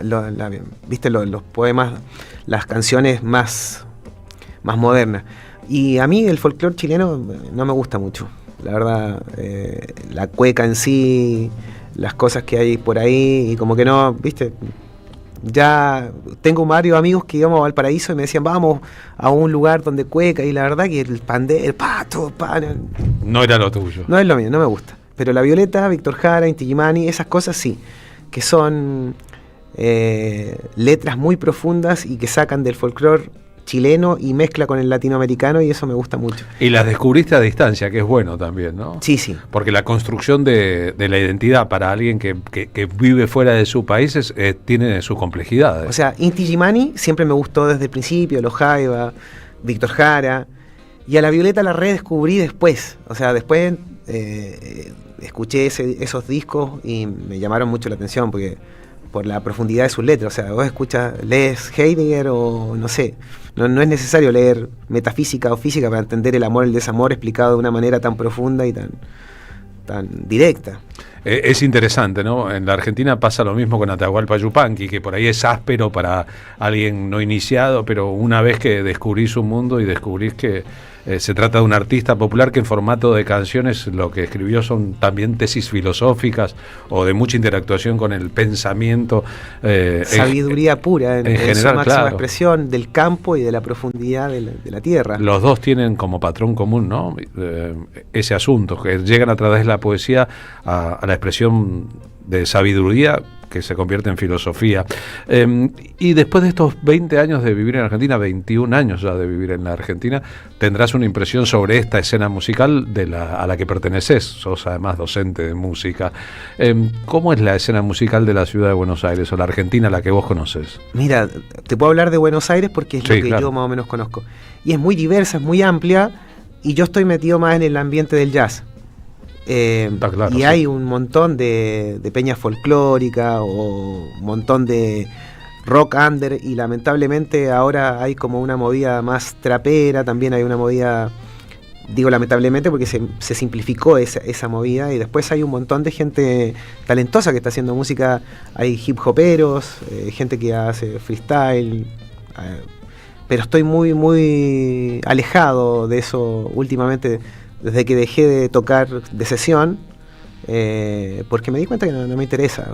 O sea, viviste una parte de tu vida como músico sesionista. Sí, pero yo aprendí a tocar porque me gustaba tocar y quería tocar lo que quería tocar, y bueno, ahora que me empecé a rebuscar por otras formas de ganarte la vida, trato de hacer lo que me gusta y enfocarme a hacer mi música. ¿Era Led Zeppelin lo que te gustaba al principio? Sí, al principio mucho los Beatles, Led Zeppelin, King Crimson, Emerson Lake and Palmer, los Doors, Jethro Tull. Muy buena música, le gustaba. Me gustaba mucho el rock de los 70, sobre todo, y después Jaco Pastorius, toda esa época, empecé por el jazz rock y bueno. Y aquí terminaste. Y terminé acá, y acá conocí a un músico increíble, que aprendí un montón de ellos, y bueno, y tengo la suerte de tocar con muchos de ellos. Bueno, está bueno. Algunos de ellos van a estar este sábado 5 en Pres, en Anchorena 1347, a las 20:30, horario temprano para aquel que sale de noche, pero en invierno ya es de noche a las 8 de la noche. El asunto de querer hacer una reflexión sobre la sociedad de consumo, que es aquella que te lleva a la alienación, no es menor para alguien que hace música sin letras. Claro, entonces la idea de hacer eso es poder tener una máxima interpretación y una expresividad mayor que cualquier otra música, ya que al carecer de letras hay que expresarlo de alguna otra manera, entonces bueno, con matices, con obligados, con mayor fuerza, con menor fuerza, con bajas de volúmenes, intensidad, y eso bueno, lo vamos trabajando a medida que va funcionando la música, y cada improvisador va viendo cómo lo va llevando a su manera. Es bueno saber que en la abstracción también hay un mensaje, que lo tenemos que completar nosotros con nuestra cabeza. No hace falta que te digan exactamente de qué se trata, sino que uno puede componer también en la cabeza, terminar el tema en la cabeza, que me parece que es parte de la historia del que escucha jazz o música instrumental. Y la idea es esa, que cada uno agarre esa música y la interprete de su propia vivencia, y que eso sirva como para poder disfrutarla a su manera. Y levante la mano el que viva en una gran ciudad y no esté alienado, ¿no? Que ese es otro asunto de la vida en las grandes ciudades. ¿Viviste en Santiago y en Valparaíso? Mira, en Santiago no viví poco. En Valparaíso sí, pero Valparaíso no es una gran ciudad, No, es un claro. gran Valparaíso, en donde está Valparaíso, Viña del Mar, Villa Alemana, todas las ciudades juntas, y ahí sí hay una movida importante en todas las movidas. Artísticas. Sí, sí. Conozco bastante tanto Valparaíso como Viña, como toda la zona. Tengo la impresión de que Valparaíso de noche debe ser la ciudad más linda del mundo. Mira, noche. yo en su momento... sí, salís de Valparaíso y el olor a pichí, el que te chorea en la esquina. Está buenísimo, pero tiene su encanto y tiene su cosa. Eso no solo pasa en Valparaíso, pasa en Chile en general por una costumbre masculina sobre todo. Pero la vida nocturna y artística de Valparaíso y la belleza de los cerros y la ciudad iluminada de noche y las opciones son un mundo, claro. Sí. Tiene su encanto. Si yo vivía en Villa, perdón, ya ni me acuerdo, en Playa Ancha. Y viajaba en la micro y veía todo iluminado desde Valparaíso, Concón. Claro. Y el puerto tiene su encanto. O sea, yo creo Reñaca que te faltó ahí. Pero Reñaca es para ir a bañarse y ni siquiera te dejan bañarte porque te vaya a tirar un piquero y llega el guardavidas afuera. De hecho está lleno de argentinos ahí que no los dejan bañarse porque yo me voy a Concón, que ahí hay playas más abiertas y puedes tirarte con la tabla y nadie te dice. Y una caleta de pescadores. También hay una caleta de pescadores. Entre otras para cosas. Para comer mariscos. Para comer buenos mariscos. Gracias por haber venido a la radio. Tenemos una pista más para que José, o vamos a pasar el tema.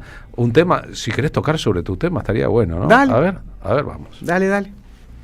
José Pérez Vargas, su proyecto Alienación. 2 discos, va a tocar en vivo sobre uno de ellos, el eléctrico, ¿no?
Y bueno, eso sería más o menos.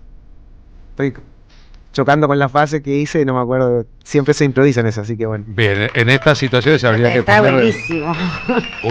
un infinito de tiempos modernos, la película de Chaplin, y que suena de tu música, ¿no? La alienación. Ojalá algún día en alguna película salga. Lo podemos pensar, o puedes hacer un show y poner atrás una pantalla con... Y sí, ahora de hecho quiero hacer la música con letras, ya tengo el próximo disco con letras y llegar a un máximo, a más gente todavía. ¿Vos cantando? No, canto mal. Canto, pero tengo 2 cantantes que cantan profesionalmente y así me esconden a mí. No quiero ser un Dylan o una Lali Espósito o esos artistas nuevos que creo que está buenísimo lo que hacen como expresión, pero creo que artísticamente falta un trabajo por atrás y creo que quiero hacerlo bien. Bárbaro. Si van a cantar, que canten, digamos. Claro. O más, si van a tocar, que toquen. Gracias por haber estado aquí, ¿no? 14 minutos de esta bonita tarde.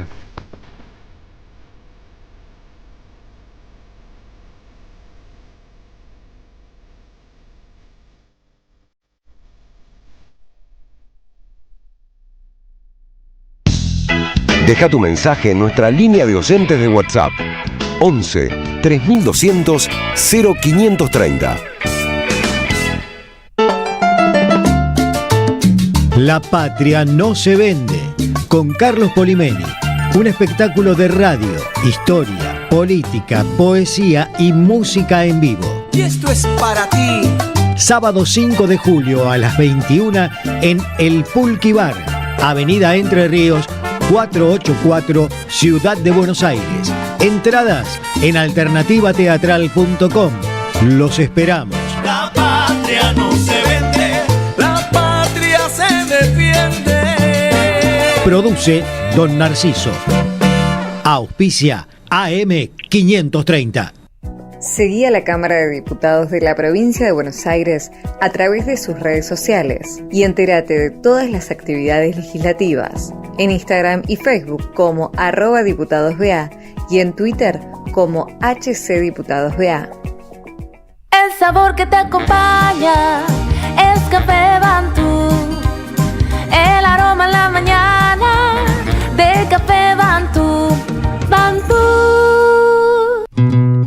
Hijos del trabajo, proletarios y cofrades masones aceptados, levadura del barrio portuario, que anidáis por acá solapados. Opereta de los bandoleros, de Hugo Chumbita, versión y dirección Claudio Gallardú. La fabulosa historia de los bandidos rurales argentinos. Teatro del Pueblo, La Valle 3636. domingos 20 y 30, entradas por alternativa.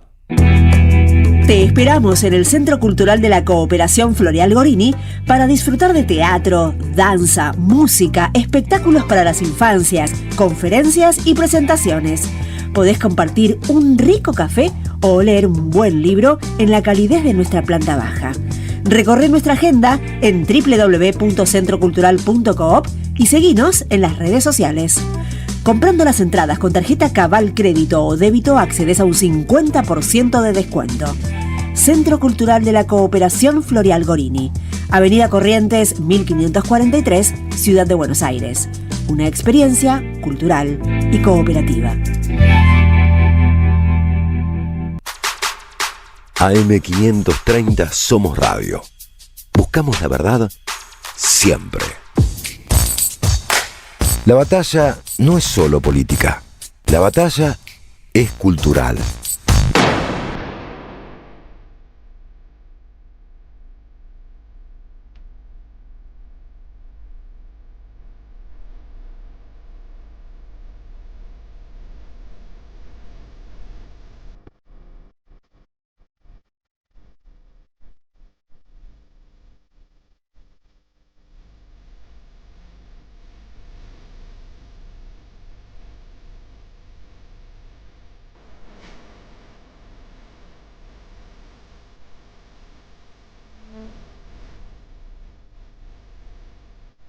Y 18, gracias a todos los oyentes que nos aportan sus testimonios sobre lo que pasó en sus vidas un día como hoy, el 1 de julio, cuando en el 74 murió el entonces presidente de la Nación, Juan Domingo Perón, a los 78 años.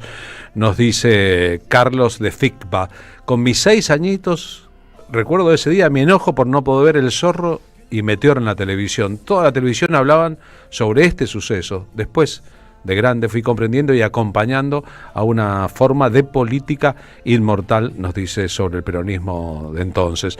Jorge de Morón nos pide: hablen del minuto de silencio en el Mundial 74.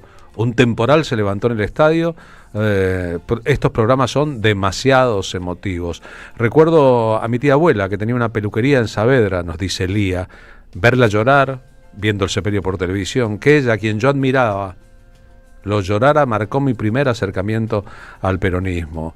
Bueno, así muchísimos mensajes de oyentes que pasan en blanco y negro, ¿no? Sus historias de aquel momento. Nosotros aquí en la radio estamos también para eso, para disparar emociones y, si se pueden, también reflexiones. Lo que sigue es una nota telefónica. Marina Glesser, ¿alguien estrena una película? Sí, alguien importante, ¿no? En este caso vamos a hablar de Los Ojos de Van Gogh, que es una nueva película dirigida por José Celestino Campuzano. Realmente sus películas son muy disruptivas y muy buenas. Muy conurbano. conurbano son en general muy conurbaneras, es cierto, pero ahora nos trae una propuesta de algo que nada que ver. Él vio una obra en el Off de Broadway con este actor Donald Mann, con quien coescribió esta película que se llama Los ojos de Van Gogh, y para contarte cómo es esta historia de Amos y Paul, si son una versión alterada de Vincent y Theo, o si hay algo realmente medium en estas personas que vienen a traer a la vida de nuevo a Vincent y a Theo Van Gogh. Vamos a hablar con el mismísimo querido José Celestino Campuzano, a quien le damos la bienvenida a la M530, la radio de Madres de Plaza de Mayo. Somos radio, la radio debe. ¿Cómo andás, Campuzano, tanto tiempo? Marina Glesser y Carlos Polimeni, te saludamos. ¿Qué tal? ¿Cómo andan? ¿Qué tal, Carlos? ¿Cómo va? Bien, estás tirado de sombrero, veo en el Zoom, ¿no? Es el sombrero que me ha salvado de los fríos de ciertos países y de los soles que, bueno, todos los que filmamos así a veces al aire libre, el sol te calcina el cerebro. Así que este sombrero me ha acompañado en 15 películas más o menos. Claro, yo te conocí con ese sombrero puesto, de hecho, siempre lo llevas. Campu, te fuiste para los hermanos del Imperio norteamericano para encontrar a este actor Donald F. Mann en el Off de Broadway y se mandaron a coescribir esta película que se llama Los ojos de Van Gogh. Y la ibas a filmar en New Jersey y la pandemia no te dejó. ¿Es todo cierto esto?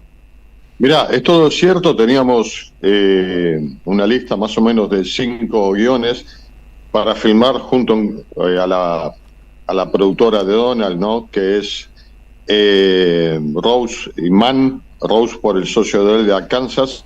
El tema es que, bueno, sí, vino la pandemia, eso nos afectó bastante, pues estas películas se iban a hacer allá, así que bueno, los costos operativos se fueron muy altos y vinimos acá a Argentina, la filmamos en óptimas condiciones, gracias al apoyo ahí también de la estructura acá de Claudio Santorelli, ¿no? La filmamos en Ushuaia, en Entre Ríos y en San Clemente. Mira vos.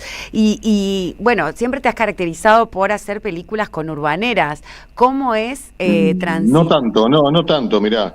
No me caracterizo porque creo que he filmado hasta ahora en 10 países. Sí, la de Algunas Bolivia. se han visto acá, otras no. Claro, digamos el conurbano, obviamente amo el conurbano. Muchas han sido filmadas ahí, pero hay otras que no. Yo diría que la mitad han sido filmadas en otros países, en otros estratos sociales. ¿Sí? Está bien, pero a lo que iba es que tipo Placer y Martirio, digo, es bien descripto esas dualidades o esas contradicciones dentro de nuestro conurbano, y ahora desplazarte a escribir una historia medio onírica en que un actor es Vincent Van Gogh, ¿cómo es, digamos, la contraposición de por ahí ir hacia un lugar más realismo mágico, ¿no? No vi la película porque se estrena, le voy a contar a la gente que se estrena este jueves, ¿no? Del 3 al 9 de julio va a estar en el cine Gomón. Y cómo es que Vincent Van Gogh está vivo en el presente con Amos Cotter, que está convencido de que es la reencarnación del célebre pintor holandés. Mira, tiene bastante que ver con que, bueno, con Donald, como bien te digo, hemos coescrito una serie y más o menos 5 largometrajes y nos llevamos muy bien. Es raro, yo no tiendo a coescribir.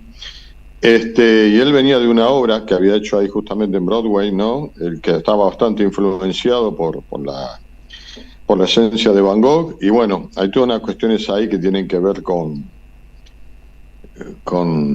el aspecto, digamos, más esotérico, energético, karma, culpa, crímenes y demás, que a mí me obsesiona bastante. Entonces, bueno, juntamos ambos universos y surge esta película. Como tengo otras, te digo, que en realidad no están tan vinculadas a mi estilo habitual, pero que en algún punto sí se tocan. Si queremos verlo y queremos hilar fino, tienen que ver, ¿no? Nos dio mucho gusto filmar esta película, como te digo. De hecho, la estuvimos mostrando hace muy poquito, ¿no? En México, se va a estrenar próximamente comercialmente en México. Esperemos también que en Estados Unidos, y hemos recorrido varios estados, Zacatecas, Toluca, Durango, con Los ojos de Van Gogh, recientemente. Qué interesante, Campuzano, escucharte siempre. ¿Crees que estamos en una época de cambio de paradigma donde lo esotérico, lo místico, un poco la alquimia y esta cosa más espiritual y de la fe viene a reemplazar un poco las experiencias empíricas, la ciencia, la tecnología y el avance más hacia un lugar de investigación? Mira, yo creo que es un momento de quiebre porque realmente no hay nada que no nos represente, digamos, mínimamente una duda, ¿no? Digamos, no hay nada tácito, nada comprobable. De hecho, tenemos, fíjate, personas que supuestamente tienen carreras universitarias que se dedican a una actividad como la economía y lo menos que hacen es mantener vivo al paciente, ¿no? Arruinan países, arruinan empresas, arruinan... digamos, el desarrollo de pueblos y supuestamente son los emergentes naturales que estaban facultados para eso.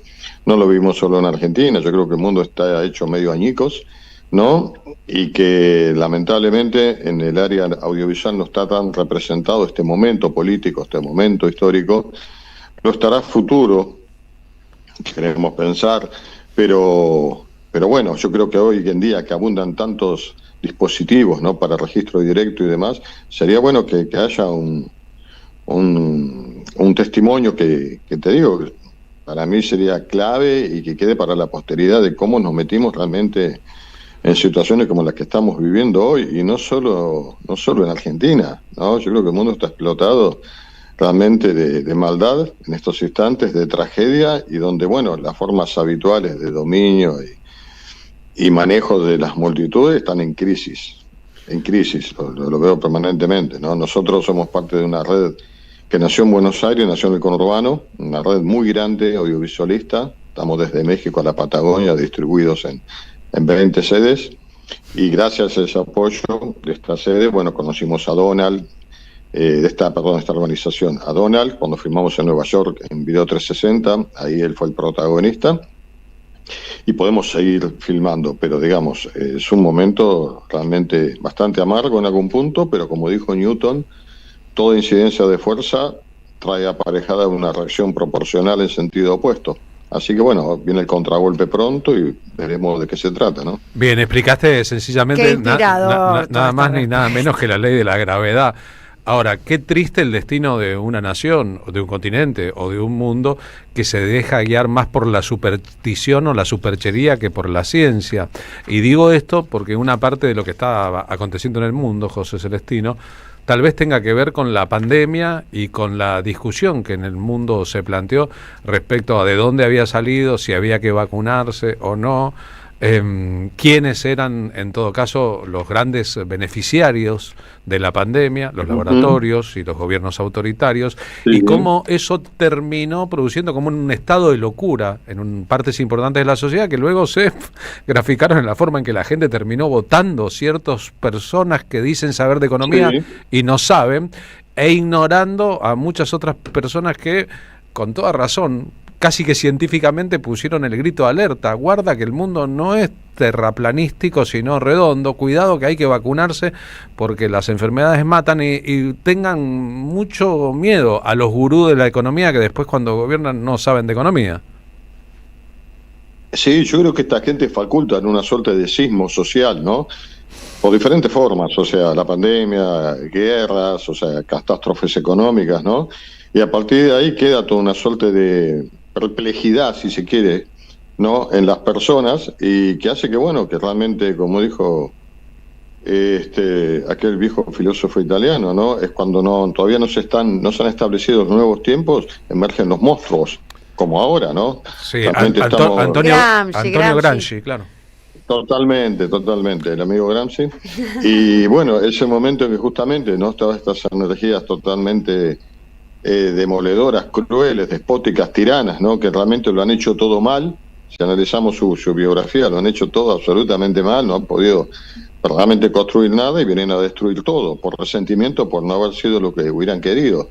Pero no es problema nuestro, no somos psicólogos, ¿no? Exacto. Demasiado tenemos obviamente con nuestras vidas, con nuestras carreras y demás, y bueno, pero tener que ver justamente, después de haber tenido gente tan digamos, yo diría, no diría intelectualizado, porque eso no es garantía de nada, pero diría gente tan brillante en alguna que otra área, tener que padecer lo que estamos viviendo hoy no tiene nombre realmente, ¿no? Y da mucha vergüenza.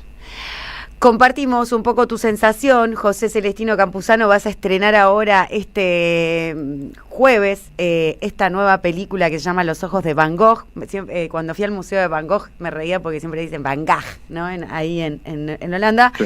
Me preguntaba si que cuando él se siente Van Gogh y lo tildan de loco, si no hay algo que uno como espectador puede amigarse con la locura, y un poco esto que traías de la vergüenza y de poder no sentirnos representados por esto que sucede, o no tener responsabilidad por este atisbo por esta profunda maldad que se desperdigó a lo largo de toda la bola del mundo terrestre. Me pregunto si cuando uno como espectador va a ver Los ojos de Van Gogh no se siente interpelado por esa locura y termina creyendo en la locura como la llave para salir de este episodio oscuro que nos invade a todos y a todas a nivel planetario. Mirá, yo creo que tiene que ver con estos tiempos que corren, y bueno, para tristeza de Van Gogh, ¿no? Ahora no solo digamos un desgastado del arte, no puede vender la propia autoría, digamos, no puede instalarla como concepto y demás, sino que es una copia de sí mismo, ¿no? Ha caído tan bajo justamente en esta reencarnación que simplemente tiene que plagiarse y plagiar a otros para poder subsistir. O sea, es doblemente torturante, sos una copia de vos mismo, una mala copia, digamos, ¿no? De lo que podés haber sido en una vida anterior. Tiene un poco esa lectura, y yo creo que bueno, para mí está todo bien con todo, está todo bien con cualquier creencia, lo esotérico y demás, está todo bien. Lo malo es que cuando realmente los designios de una patria, ¿no? Un país tan preponderante, el octavo país en territorio en el mundo, digamos, todo eso se dirime a través de la carta del tarot, ¿no?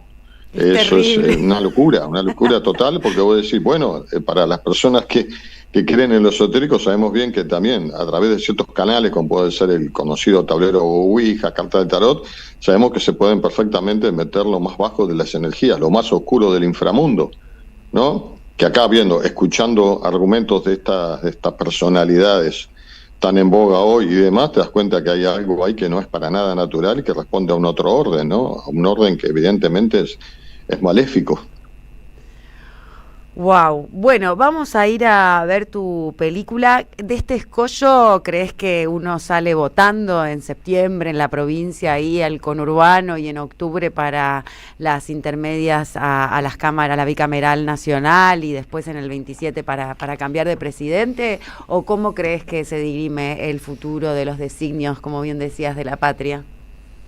Mira, yo creo que hay toda una cuestión acá de energía social que no es gratis. Una vez que la obtienen, la definen, la venden, evidentemente a una escala que ni imaginamos, ¿no? Es justamente el mercado de la metadata. Yo creo que nada es casual. Creo que esto de hacer un ataque sistemático y prácticamente diario tiene que ver justamente, ¿no? Con demoler esas defensas, ¿no? De las organizaciones sociales. No te hablo de un u otro partido, simplemente de las personas de a pie que nos tratamos de defender de estos atropellos, ¿no? Pero bueno, cuando recibís un golpe y contragolpe a diario, hay que ver justamente, ¿no? Porque, digamos, como dijo mi abuela, todo lo que sube baja, las energías, las montañas altas se vienen bajas y las montañas bajas se vienen altas. Así que bueno, yo estoy seguro que ya se agotó. Evidentemente hay síntomas de desgaste totales en muy poco tiempo. Y bueno, y mucha gente con la que trato apostamos a eso. Desde nuestro lugar, y como sea, y si es el arte de la manera, con lo que tengamos, apostar a un contragolpe de la misma magnitud que ha sido este golpe de la derecha fascista. Bárbaro escucharte, Campuzano. La verdad que te queremos agradecer mucho, y sobre todo estar contentos con la expectativa de esta nueva película. A mí en lo personal me han gustado mucho tus películas, las celebro todas ellas, y bueno, y de cara al futuro me imagino que si tenías 5 guiones con esta sociedad, con Donald Mann, y con esto que decías de todos esos realizadores audiovisuales en red, me imagino que seguirás filmando de acá al futuro, ¿no?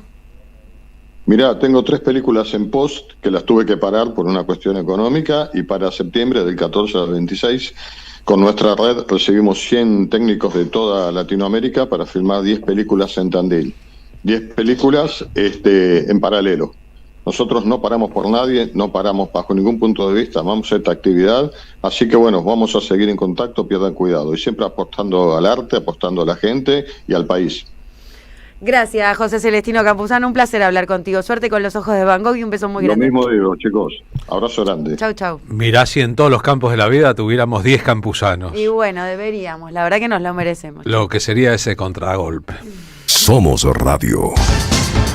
AM530. El Tata Cedrón y Mauricio Cartún presentan Una Juntada. Un diálogo entre canciones y textos, música y palabras, memorias y sueños. Miércoles 9 de julio a las 20, en el Teatro El Galpón de Catalinas, La Boca. Rumbo al sur con la chata llena. Las entradas anticipadas con descuento por Alternativa Teatral. Producen Jueguen y Don Narciso Club. Auspicia la M530 Somos Radio. El corazón. En 2025 vení a los talleres de Lecuni. Música, actuación, coro, tangos, cuentos, teatro, percusión y mucho más para compartir en familia. Acordate, en 2025 los talleres de Lecuni te están esperando. Informes e inscripción, informes.ecuni@gmail.com y seguinos en Facebook, Espacio Cultural Nuestros Hijos, y en Instagram, @ecuni.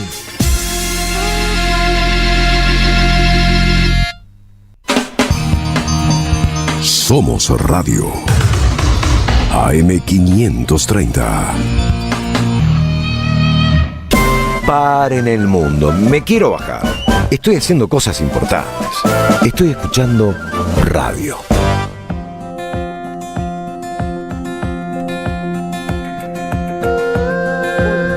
15:36 minutos ahora. Empezamos recordando la muerte de Perón un día como hoy, en 1974.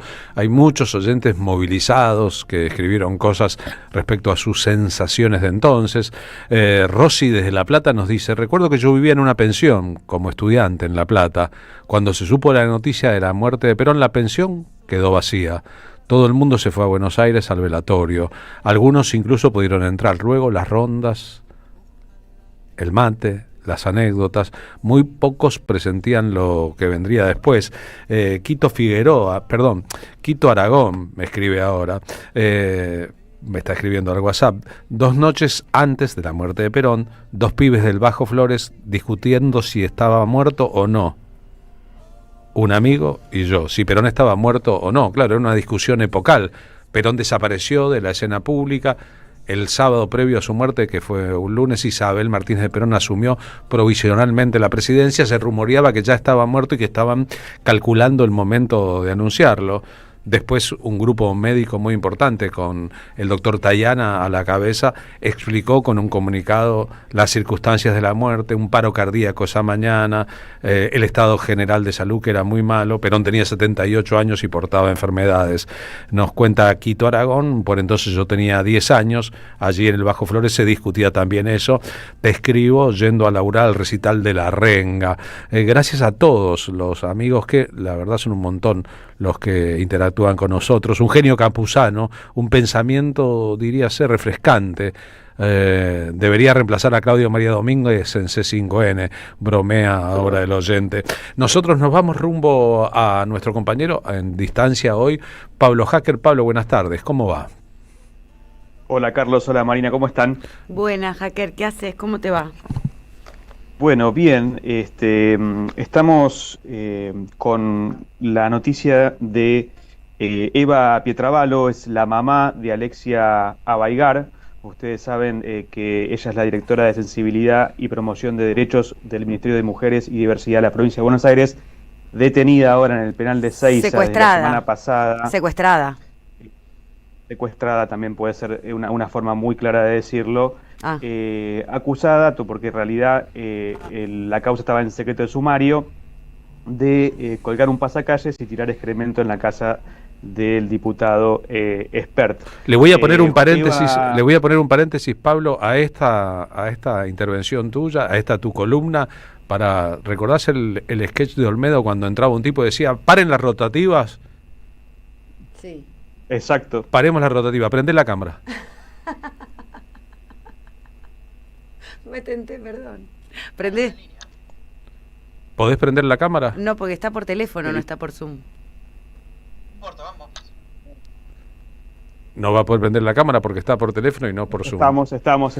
Ahí está. Así Hola, te vemos a los que están porque los viewers están ahora pidiendo mejor que aparezcas con tu belleza. Claro, y como combinamos los colores azul, marrón y rojo, estamos re igualité. Era bueno. Estamos Perdón, pero me parecía importante. Tenés a Eva en línea, por otra parte, para que puedas charlar. Sí. Tenemos a Eva Pietrabalo en línea, la mamá de Alexia, que hace un ratito nomás estuvo en el penal de Ezeiza visitando a su hija, y queremos justamente preguntarle, Eva, ¿cómo estás acá? Pablo, Carlos y Marina, te saludamos. ¿Cómo estás vos y cómo viste a Alexia detenida tan injustamente?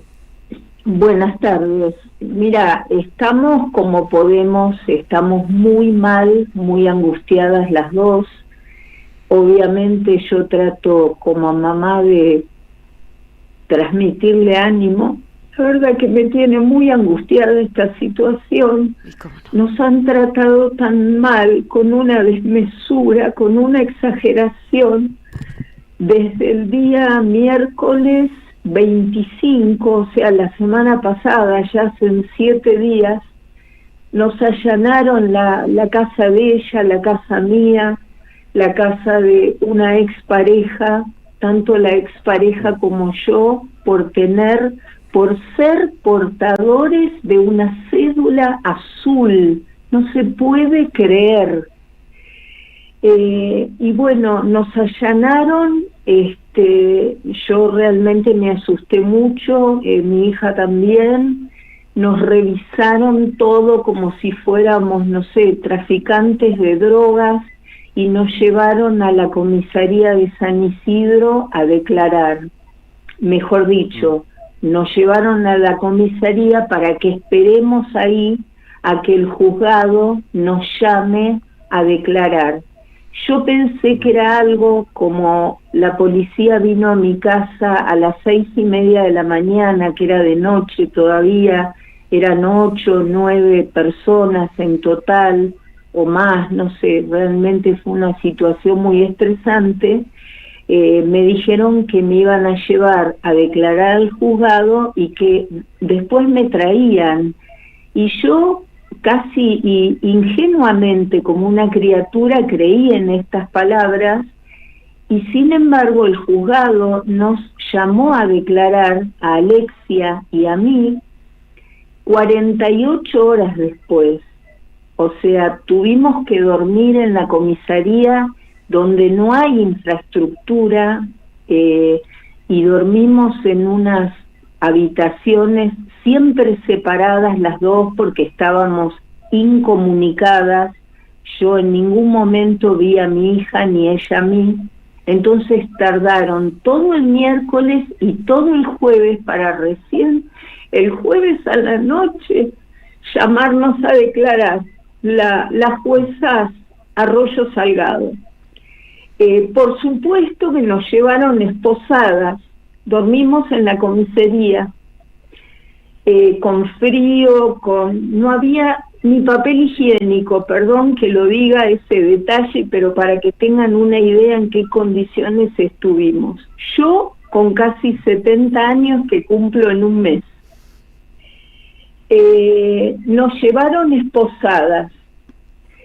Y por supuesto que cuando hubo un allanamiento en mi casa y en la de mi hija, nos quitaron el teléfono. Yo soy una persona que a pesar de mi edad trabajo porque tengo una jubilación mínima, soy psicóloga, trabajo porque amo mi profesión y trabajo para vivir mejor. Me complicaron la vida con la falta del teléfono, por supuesto que ahora tengo otro. Bueno, después pasó otro día más porque los abogados pidieron la excarcelación tanto mía como de mi hija.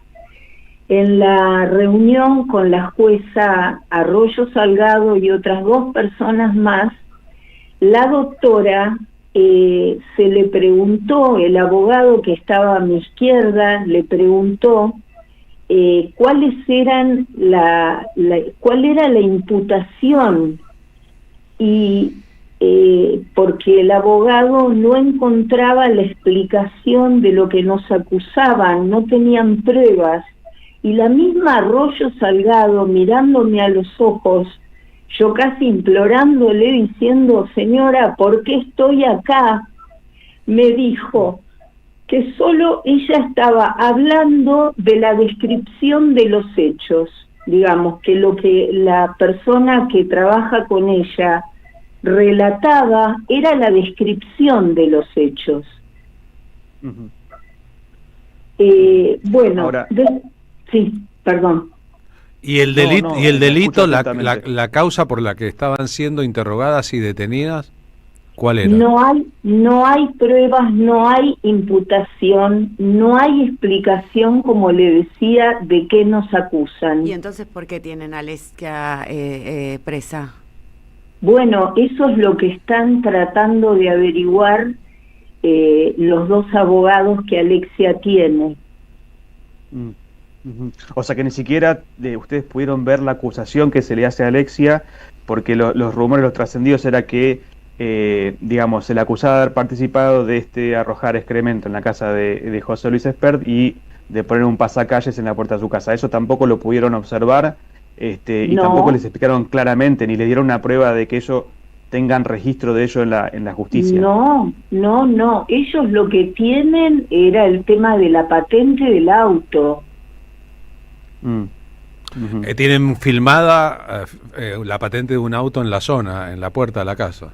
Sí, o en la zona, no sé bien, o en la zona o por ahí, pero lo que es terrible es lo que nosotras estamos pasando, más aún porque yo como madre me la banco, pero mi hija, digamos, cuando nos llaman a declarar, después, como decía yo, de 48 horas de ser allanadas, pasé yo 2 noches en la comisaría, viviendo y durmiendo en la comisaría, y mi hija 3 noches.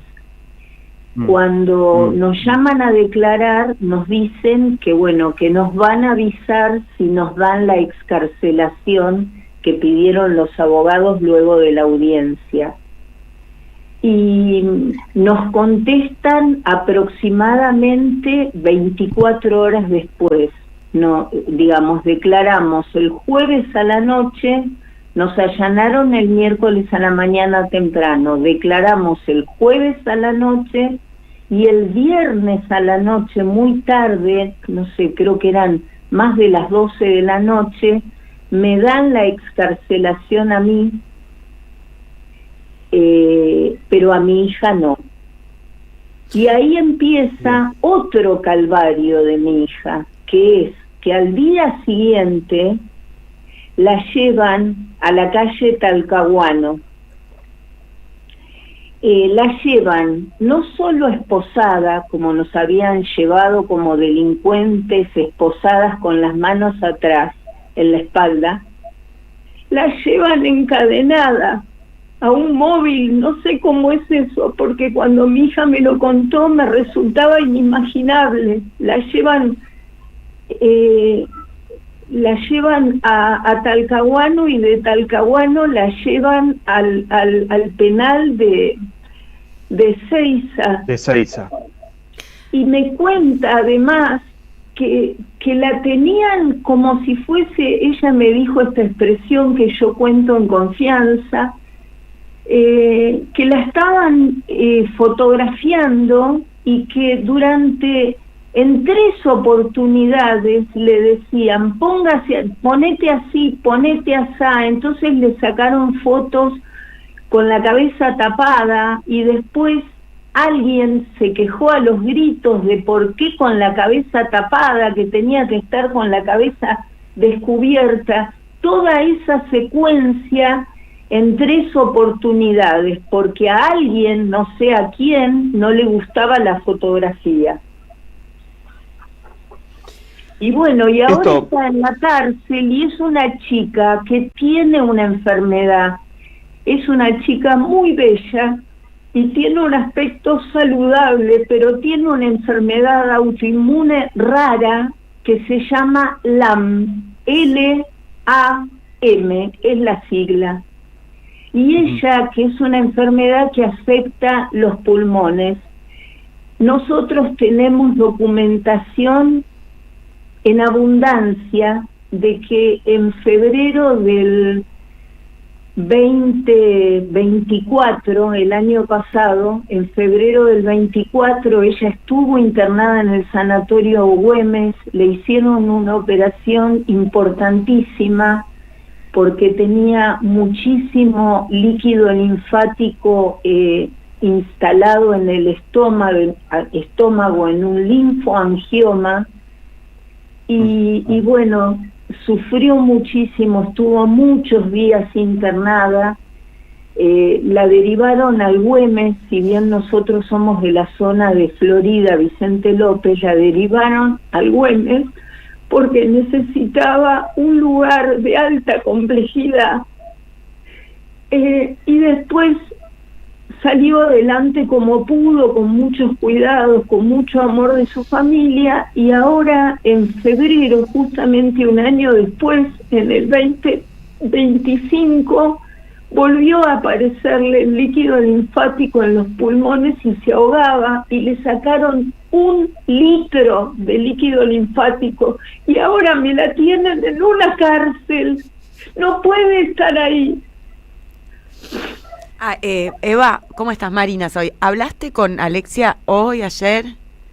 Sí, hablé, por supuesto, yo voy a verla todas las veces que la puedo ver, la vi el domingo, que pasó el sábado a la noche, que fue su primera noche ahí, lo pasó muy mal, y la fui a ver el domingo y la fui a ver hoy martes y la voy a ir a ver el jueves, y ojalá el jueves no pueda ir porque la hayan sacado, porque los abogados vuelven a pedir la excarcelación. La excarcelación, perdón, no me salía la palabra. Vuelve a pedir la excarcelación, que ahora fue derivada a la Cámara.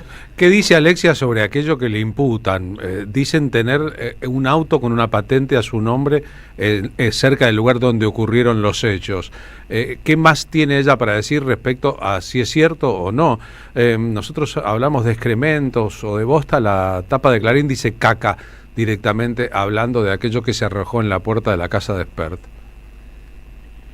No, ella, digamos, ella es militante, ella es una chica de bien, no, ella no dice que hizo eso, de ninguna manera.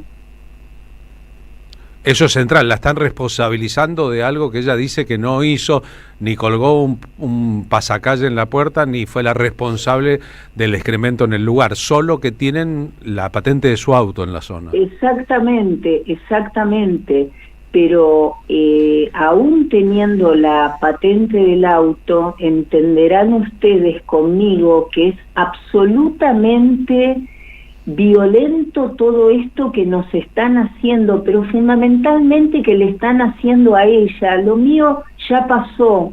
Si ustedes son padres me entenderán. A mí lo único que me importa es que mi hija salga de ahí. En una entrevista periodística, el abogado con justa razón dijo, ante una pregunta de la periodista, ¿quién sería responsable si a Alexia le pasa algo? El abogado dijo, la doctora Arroyo Salgado. A mí no me interesa que nadie sea responsable de lo que a mi hija le pase. Yo no quiero que a mi hija le pase algo. Nosotros tampoco queremos que a tu hija le pase algo, y queremos que, como vos, que el jueves también esté en libertad. Por supuesto. Totalmente, y además, primero que no están las pruebas según lo que estás diciendo, Eva, pero además, no es un delito, no es un delito eso, igual. Digamos, se tipifica como contravención, no como un delito. Obviamente, además, si esto hubiese ocurrido o no, que no tenemos pruebas para decirlo, claramente el trato es vejatorio y viola todos los derechos que tiene Alexia Abaigar. Bueno, Eva, compartimos lo que nos estás contando, te deseamos mucha fuerza. No sé si mis compañeros en piso quieren hacer alguna otra pregunta. No, estamos terminando la nota, gracias por ella, Eva. Pablo, redondea la voz para concluir. Gracias, fuerza. Bueno, Eva, nuestro saludo a Alexia y que pronto recupere su libertad, y recordemos lo que dijo José Luis Pérez en su momento, ¿no? Que cualquier persona que se manifestaba cárcel o bala. Bueno, lo están cumpliendo, están queriendo asustar a la gente, asustarse, y la mayor de las fuerzas para vos, Eva, y para tu hija. Les agradezco mucho y les agradezco que se divulgue esto. Un gran abrazo. Abrazo grande, ¿no? Ahí Igualmente. le damos una vuelta al asunto. Si ella fuera la responsable, se trataría apenas de una contravención. Pero el asunto no es ni Eva, ni su hija, ni Esper, sino es una alerta al resto de la sociedad argentina respecto a cómo va a proceder el Estado con Javier Milei de presidente y Patricia Bullrich a partir de ministra de Inseguridad, a partir de las nuevas prerrogativas que se han autoconcedido. Lo que está bajo vigilancia es la actividad de la sociedad, y lo que está cuestionado es todo aquel que piensa diferente a un señor que en público dice bala en la nuca de los delincuentes y luego quiere ser candidato a gobernador de la provincia de Buenos Aires. Nada más y nada menos. Pensemos qué sería de la provincia de Buenos Aires si individuos como Esper, calaña pro dictadura militar, llegaran al poder en serio. AM530 Somos Radio. Buscamos la verdad siempre. Auspiciaron la tarde con Carlos Polimeni. La Municipalidad de Pehuajó sigue inaugurando obras en 2023. Cierre del primer basural a cielo abierto de la provincia de Buenos Aires. Nuevo complejo ambiental. Jardín 919. Centro de atención temprana Dr. Ferreira. Complejo cultural. Nueva guardia del hospital. Más de nuevas 200 viviendas. Pehuajó. Gestión Pablo Javier Zurro. El destino de tus vacaciones está en Turismo Cabal. Viví los momentos que querés, con viajes armados a tu medida, con las mejores ofertas y los paquetes que buscas, con más de 35 años de experiencia. Entra en www.turismocabal.com.ar y encontrá las vacaciones que necesitas. Turismo Cabal, seguridad en viajes. Destinada a la cartera de consumo. Más información en www.turismocabal.tour.ar. Somos Radio. AM530. La tarde de la radio es con Carlos Polimeni. AM530. Somos Radio.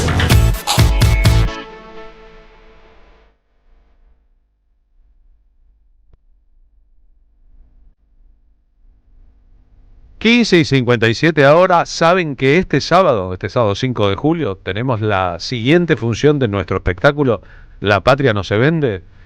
Si lo saben, sabrán que es en el Pulqui, en la zona de Congreso, en Avenida Entre Ríos 484, y que están en venta las últimas entradas a través de Alternativa Teatral. Hoy es martes, miércoles, jueves, viernes, el sábado, es decir, en 5 días, esta nueva función a las 9 de la noche. Nuestro espectáculo de radio, café, concert recargado. Pero es bueno que les anticipe las dos siguientes funciones. El domingo 20 de julio estaremos en el Bar Goglio, que queda en el barrio de Flores, en Bacacay 2414 a las 18, porque se trata de un domingo. Y en ese lugar, ese día, se aceptarán donaciones para la gente en situación de calle, sobre todo ropa. Así que queremos compartirlo con ustedes. Las entradas también están en venta a través de Alternativa Teatral. Y el sábado 17 de agosto, a las 13, al mediodía, estaremos en Perón, en la avenida 9 de julio 1999, en Lanús. O sea, nos esperan Congreso, Flores y Lanús en las próximas 3 funciones. En todos los casos ya están en venta las entradas, que son baratísimas a través de Alternativa Teatral. ¿Viste, Charlie Escalante, lo que hacemos para que vayas al espectáculo? Vamos hasta Lanús.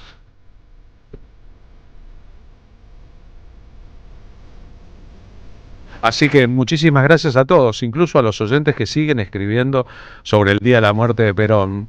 Recuerdo, dice Carlos de la Plata, comentarios similares a los de Quito. Perón estaba muerto antes de que lo anunciaran. Rumores acerca del fallecimiento en el comedor universitario de la UNLP, la Universidad Nacional de La Plata, el viernes anterior. El lunes fue el 1 de julio, el decano de Arquitectura nos convocó para informarnos lo que había ocurrido. Arroyo Salgado, la jueza, mintió públicamente sobre Nisman y nada, dice Silvia Regada. Es la jueza que le hizo varios favores a Macri. El Poder Judicial argentino es aberrante. Es nuestro gran problema. Y si tiró mierda, se pregunta respecto a la imputación que a nosotros nos tiran mierda todos los días. Nos despedimos hasta mañana, Marina Glesser. Por supuesto que sí, Carlos Polimeni, fue un placer compartir este rato con vos en este día y cada día. Nos vemos mañana, muchas gracias. Bien, no es una novedad, mañana será un día de miércoles. Por suerte, el jueves será un jueves valiente.